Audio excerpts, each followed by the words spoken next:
امیر المؤمنین عمر بن خطاب رضی اللہ تعالی عنہ کی فضیلت میں کیا بیان کروں. پوری زندگی کی طرح آخری وقت میں بھی رجوع اللہ کی انتہا دیکھیں.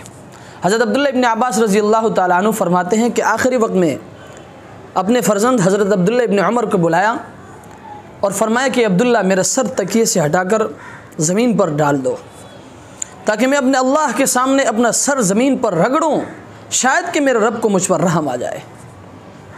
اور فرمایا کہ ہلاکت ہے عمر کے لیے اگر اس کے پروردگار نے اس پر رحم نہیں فرمایا. اور فرمایا کہ اے عبداللہ جب میں مر جاؤں تو میری آنکھیں بند کر لینا اور میرے کفن میں اسراف نہ کرنا، میانہ روی اختیار کرنا. کیوں؟ اس لیے کہ اگر میں اپنے اللہ کے سامنے اچھا ٹھہروں گا، اچھا قرار پاؤں گا تو مجھے دنیا کے کفن سے بہتر کفن ملے گا. اگر خدا نخواستہ میں اپنے اللہ کے سامنے برا ٹھہر گیا، برا قرار دیا گیا تو یاد رکھیں یہ بھی میرے پاس نہیں رہے گا، یہ بھی مجھ سے چھن جائے گا. حضرت عبداللہ ابن عباس رضی اللہ تعالیٰ عنہ فرماتے ہیں کہ وفات کے بعد میں نے حضرت عمر رضی اللہ تعالیٰ عنہ کو خواب میں دیکھا.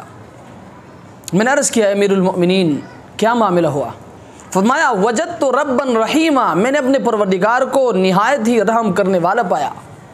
تو میرے دوستوں اور بزرگوں، وہ ہستی جس نے 22 لاکھ مربع میل پر اسلام کا پھریرا، اسلام کا جھنڈا بلند کیا ہو، وہ ہستی جن کے اسلام لانے سے اللہ کے رسول خوش ہوئے ہو، وہ ہستی جن کو اللہ کے رسول نے اللہ سے مانگ کر لیا ہو، جو مراد رسول ہو، وہ ہستی جن کے بارے میں اللہ کے رسول نے فرمایا لو کان بعدی نبی لکان عمر، اگر میرے بعد کوئی نبی ہوتا تو وہ عمر بن خطاب ہوتا.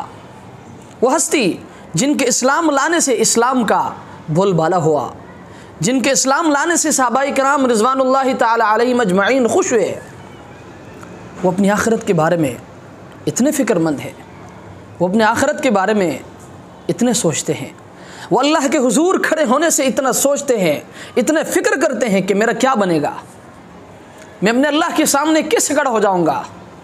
تو میرے دوستو، حضرت عمر رضی اللہ تعالیٰ عنہ کا یہ راستہ، آپ کا یہ عمل مجھے اور آپ کو یہ سبق دیتا ہے کہ ہمیں بھی اپنے آخرت کے بارے میں سوچنا چاہیے، اور ہمیں بھی حضرات صحابہ کرام رضوان اللہ تعالی علیہم اجمعین کے نقش قدم پر چلتے ہوئے اپنی زندگیاں گزارنا چاہیے.